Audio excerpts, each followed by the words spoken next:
आज की शाम जस्टिस मज़ाहिर नकवी के नाम।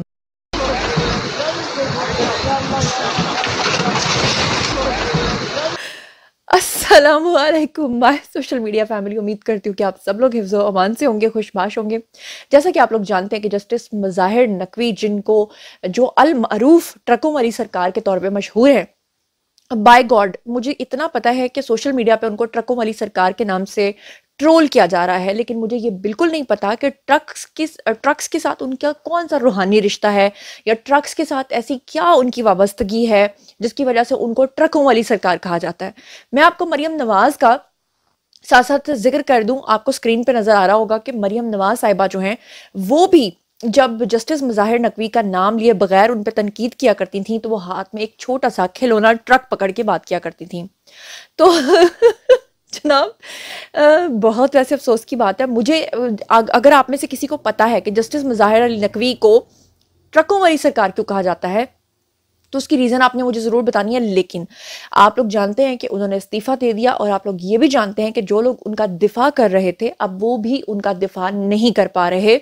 और आप लोग ये भी जानते हैं कि जस्टिस मज़ाहिर अली नकवी जो हैं उन्होंने मियां मोहम्मद नवाज शरीफ समेत बहुत सारे लोगों के साथ बहुत ही ज़्यादा ज़्यादती की हुई है। बंदियाल साहब के बड़े करीबी साथी रहे हैं, इमरान खान के दौरे हुकूमत में उनके बहुत बड़े सहूलतकार रहे हैं। और वो जो पापा पेन में और बेटा स्पेन में है, जी हाँ मैं बात कर रही हूँ उस वक्त के वजीर आला यानी कि परवेज इलाही की, जो कि आजकल जेल की यात्रा पर हैं, उनके साथ भी इन्होंने बड़ी सहूलतकारी की हुई है। उनसे इन्होंने ट्रक भर भर के, शायद इसलिए इनको ट्रकों वाली सरकार कहा जाता है कि ट्रक भर भर के इन्होंने उनसे पैसे लिए हैं। और जनाब आली, मैं अब आपको पूरी इसकी सुनवाई, इसका पूरा जो अहवाल है उससे आपको आगाह करूंगी। लेकिन इससे पहले कि मैं तफसीलात से आपको आगाह करूं, जस्टिस मज़ाहिर अली नकवी की 4 ऐसी ऑडियोज हैं जो आपको याद है कि अपने दौर में वो बहुत ज्यादा मुतनाज़े रहे और वो लीक हुई थी। वो चारों जो है हमारी कौम की, वैसे भी आपको पता है कि याददाश्त थोड़ी सी वीक है, तो मैं आपको जरा सुनवाना चाहती हूँ। Have a look.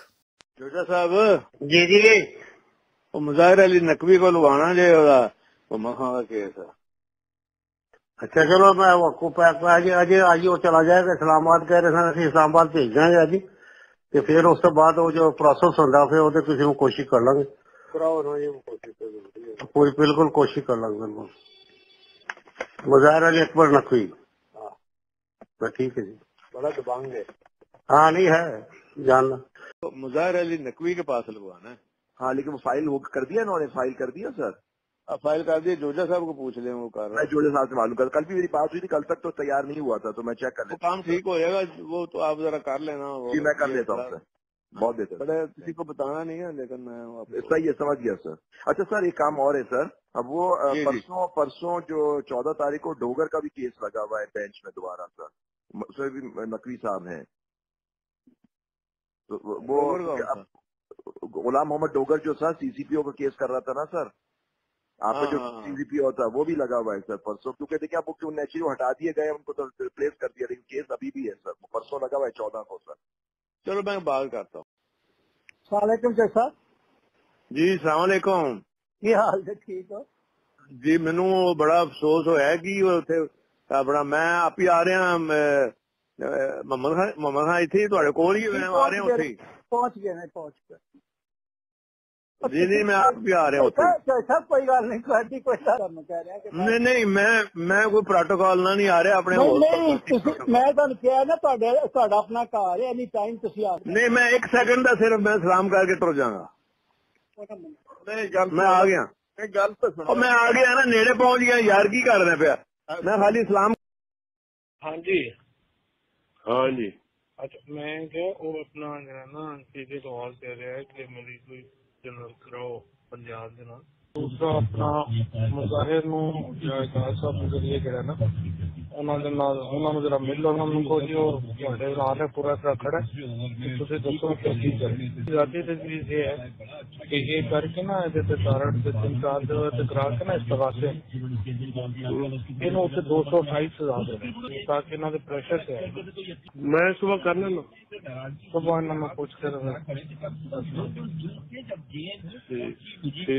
जी तो जनाब आपने जस्टिस मज़ाहिर अली नकवी की चारों रिकॉर्डिंग्स जो हैं जो ऑडियो कॉल्स उनकी लीक हुई थी वो आपने सुन ली हैं, मुलाहिजा फरमा ली हैं।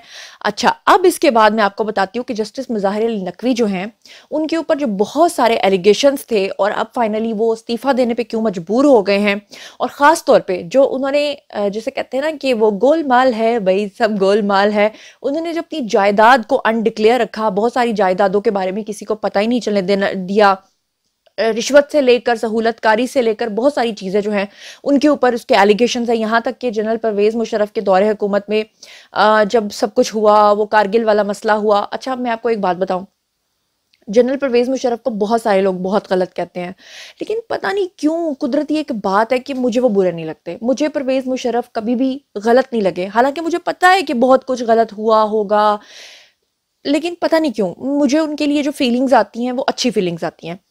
बहरहाल जस्टिस मुज़ाहिर अली नकवी जो हैं, आपको पता है कि वो इस बात से भी काफ़ी डिप्रेस हैं कि जो परवेज़ मुशर्रफ हैं उनको जो सज़ा उस ज़माने में दी थी सेठ वकार ने, और उसके बाद उसको इन्होंने मुअत्तल करा दिया था और वो सज़ा उनको होने नहीं दी थी, उसको दोबारा से जस्टिस काजी फ़ाइज़ ईसा ने बहाल करवाया है।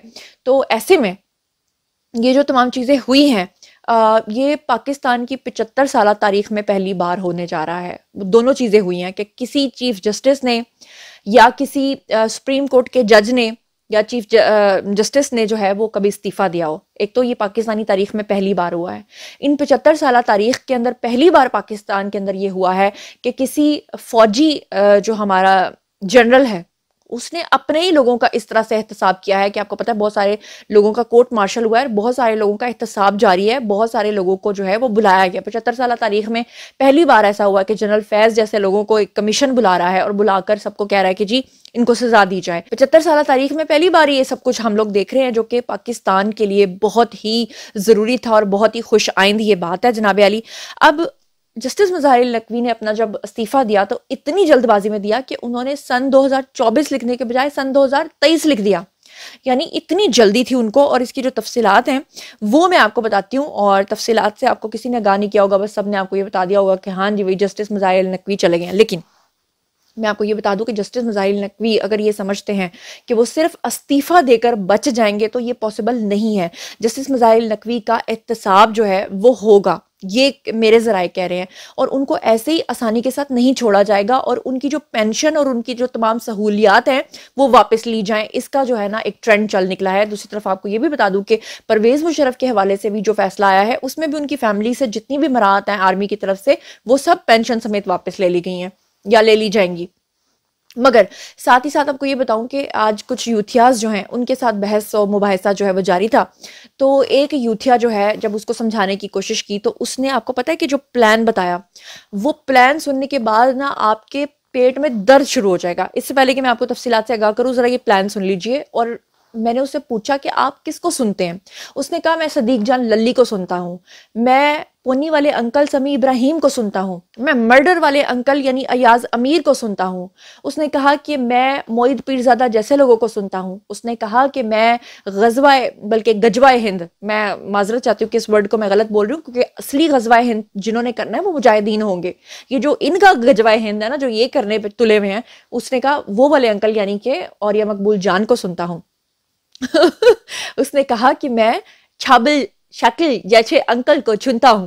तो उसने जनाब हरी जो तफसीलात बताई वो सुन के तो पेट में दर्द शुरू हो गया। उसने कहा कि जो जस्टिस मुज़ाहिर अली नकवी ने इस्तीफा दिया है ना, दरअसल ये उन्होंने किसकी कहने पर, किसके अहकामात पर दिया है, वो जेल से उनको अहकामात आए हैं इमरान खान की तरफ से कि तुम इस्तीफा, ओए ट्रका वाले तुम इस्तीफा दे दो, ये उन्होंने कहा।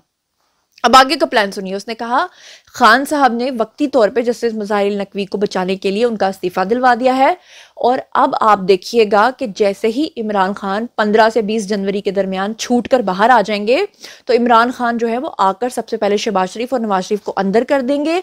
अंदर करने के बाद वो फिर से भाग जाएंगे, इमरान खान दोबारा से प्राइम मिनिस्टर बन जाएंगे और जो जस्टिस मुज़ाहिर अली नकवी हैं वो चीफ जस्टिस बन जाएंगे, और वो चीफ जस्टिस बन के जस्टिस काजी फ़ाइज़ ईसा को निकाल देंगे, और जस्टिस काजी फ़ाइज़ ईसा को निकालने के साथ ही इमरान खान जो हैं वो जनरल फैज़ हमीद को जो है वो आर्मी चीफ बना देंगे, और जनरल फैज़ हमीद जो हैं वो आकर जनरल आसिम मुनीर को जेल की सलाखों के पीछे भेज देंगे। तो इतना कॉन्फिडेंस, तो मैंने दिल में सोचा कि अब इस यूथिया को कौन समझाए, क्योंकि यूथिया का जो लफ्ज़ है अब वो डिक्शनरी में शामिल हो गया है। जब आप गूगल करेंगे और आप देखेंगे कि यूथिया किसको कहते हैं, तो यूथिया इसी को कहते हैं जिसका मैंने आपको प्लान बताया है। अब बात कर लेते हैं जनाब जस्टिस मुज़ाहिर नकवी के इस्तीफे की। तो आपको बता दूं कि सुप्रीम कोर्ट के जो जज साहब हैं जस्टिस मुज़ाहिर नकवी, इनके खिलाफ सुप्रीम जुडिशल काउंसिल में रेफरेंस समाअत जो है वो हुई, जिसमें उनके असासों से मुतल्लिक जो उनके ऊपर इल्ज़ामात थे उनको कहा गया कि इसको भी जस्टिफाई करें। उनकी जो मुबैना ऑडियो लीक्स थी उसके ऊपर भी उनको कहा गया कि जस्टिफाई करें। इसके ऊपर जस्टिस मुज़ाहिर नकवी ने कहा, अपना एक जो जवाब जमा करवाया, उस जवाब में उन्होंने किया क्या, उन्होंने अपना इस्तीफा जो है वो सदर ममलुकत, सुभान अल्लाह, उनकी भी बारी आने वाली है, ही यानी कि वो द टीथ ब्रश कैसे करते हैं, और जो हमारे सदर ममलुकत आरिफ अलवी हैं उनको उन्होंने जो है ना इस्तीफा भिजवा दिया है और कहा कि मेरे लिए अब इस ओहदे के ऊपर काम करना जो है वो मुमकिन नहीं रहा। मैंने लाहौर हाई कोर्ट और सुप्रीम कोर्ट में अपने फ़राइज़ सर अंजाम दिए हैं। अच्छा, और मैं आपको ये भी बता दूं कि जस्टिस मुज़ाहिर का जो शो कॉज है उसका जो तफसीली जवाब है वो क्या है, वो भी ज़रा सुन लीजिए। उन्होंने अपने जवाब के अंदर लिखा, जवाब में खुद पर आयल इल्ज़ामात की तरदीद की है और उन्होंने कहा कि सुप्रीम जुडिशल काउंसिल जज के खिलाफ मालूमात ले सकती है, लेकिन काउंसिल जज के खिलाफ किसी की शिकायत पर कार्रवाई नहीं कर सकती। साथ ही उन्होंने जवाब के अंदर ये कहा कि सुप्रीम जुडिशल काउंसिल की जानिब से जारी अहकामात रूल्स की तौहीन के मुतरादिफ है और रूल्स के मुताबिक काउंसिल को मालूमात देने का कार्रवाई में कोई किरदार नहीं होता, यानी असल में वो अपने आप को बचाने की ही बातें कर रहे हैं। अच्छा, ये भी आपको बता दूं कि उन्होंने अपने जवाब के अंदर कहा कि पाकिस्तान बार की 21 फरवरी को उस वक्त के जो वजीर आजम थे यानी कि शहबाज शरीफ, उनसे उनकी मुलाकात हुई। शहबाज शरीफ से मुलाकात के रोज ही पाकिस्तान बार ने शिकायत दायर करके करारदाद मंजूर की उन्होंने। अच्छा, मैं आपको ये बता दूं कि उनकी जायदादों का जो जिक्र हुआ है उसके हवाले से भी बताऊं कि उन्होंने इसके ऊपर क्या जवाब दिया है, क्योंकि उनकी बहुत सारी अनडिक्लेयर्ड जायदादें जो हैं वो सामने आ रही हैं और साथ में आपने उनके अभी जो ऑडियो लीक्स थे वो भी सुन लिए हैं। अब जस्टिस मुज़ाहिर नकवी जो है उन्होंने अपने जवाब में कहा कि लाहौर कैंट में जो उन्होंने ख़रीदा था घर, उसको टैक्स गोशवारों में उन्होंने जाहिर किया है, जबकि उन्होंने कहा कि ST जॉन्स पार्क वाला जो उनका घर है उसकी कीमत का तखमीना जो है वो DC रेट के मुताबिक जो है वो लगाया गया था, क्योंकि उसका रेट इन्होंने बहुत ही कम लगवाया था। उन्होंने कहा गुजरांवाला के अंदर जो उनका प्लॉट है वो जज बनने से पहले का है और असासों में ज़ाहिर है। उसके बाद उन्होंने कहा कि उनके मुताबिक जो है इख्तियारात का नाजायज़ इस्तेमाल जो उन्होंने किया, उन्होंने कहा जी मैंने नहीं किया। उन्होंने कहा ना ही मैंने कोई मिसकंडक्ट किया, जाहिद रफ़ीक नाम के शख्स को कोई रिलीफ दिया और ना ही उसके बिजनेस से मेरा कोई ताल्लुक है, क्योंकि उनके ऊपर ये भी इल्ज़ामात है। उन्होंने कहा मेरे बेटों को अगर जाहिद रफ़ीक ने प्लॉट दिया है तो इससे मेरा कोई ताल्लुक नहीं है। वाह सुभान अल्लाह, यानी कि एक तरफ नवाज शरीफ को ये लोग नाअहल करते रहे हैं महज इस बात पे कि उन्होंने अपने बेटे से सैलरी क्यों ली, और यहाँ पे उनके बेटों को कोई प्लॉट दे रहा है और वो कह रहे हैं मैं उस शख्स को जानता भी नहीं और मेरा इससे कोई ताल्लुक भी नहीं है। वो कह रहे हैं कि मेरे बेटों को अगर जाहिद रफ़ीक ने प्लॉट दिया तो मेरा कोई ताल्लुक नहीं है। दोनों बेटे वकील और 2017 से टैक्स गोशवारे जमा कराते आ रहे हैं। जबकि उन्होंने कहा कि जस्टिस फायज केस के अंदर तयशुदा असूल है कि बच्चों के मामले पे काउंसिल कार्रवाई नहीं कर सकती।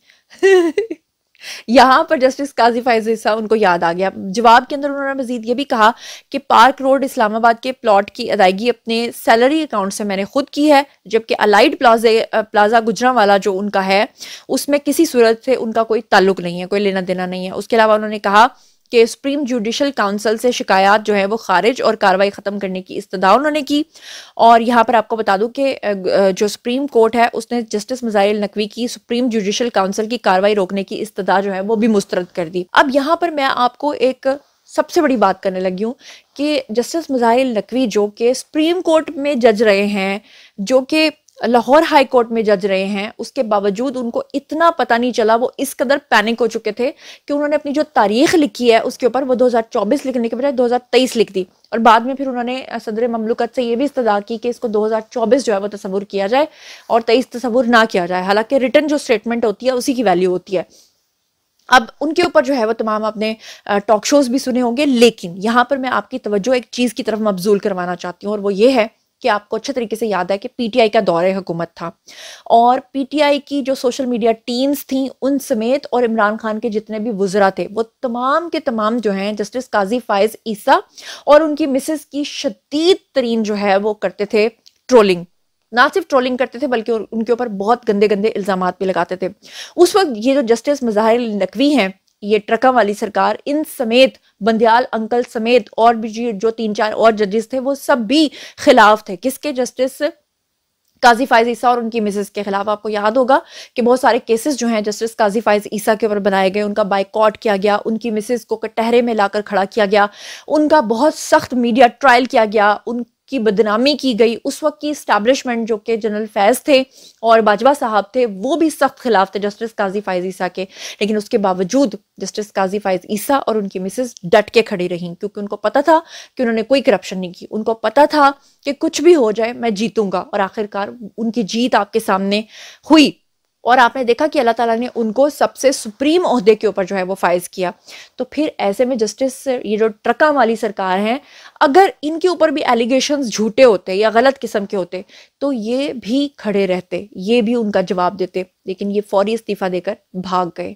अब बारी है जी आप लोगों की कमेंट सेक्शन में आइए और बताइए कि जस्टिस ट्रका वाली सरकार के बारे में आपका क्या ख्याल है। आप क्या समझते हैं कि वो गिल्टी हैं या नहीं है? आप क्या समझते हैं कि उनको सजा मिलनी चाहिए या नहीं मिलनी चाहिए? आपको क्या लगता है कि महज कोई भी इंसान अगर सरकारी मुलाजिम होता है और वो अपने दौरे हुकूमत में तमाम इस तरह की चीज़ें करके, करप्शंस करके बाद में इस्तीफा दे दे और फिर एंड में पेंशन भी लेता रहे, तो क्या ये जस्टिफाइड है या कि उनकी तमाम सहूलियात को वापस ले लेना चाहिए? आप इस तमाम बातों के बारे में जो कुछ भी सोचते और समझते हैं शेयर कीजिए, पर्सनली जवाब दूंगी। मजीद खबरें, व्लॉग्स, इंटरव्यूज और सियासी तज्जिए जानने के लिए मेरे साथ कनेक्टेड रहना हरगिज़ मत भूलिएगा। चैनल को सब्सक्राइब कर लीजिएगा। अपना बहुत ख्याल रखिएगा। अल्लाह निगहबान।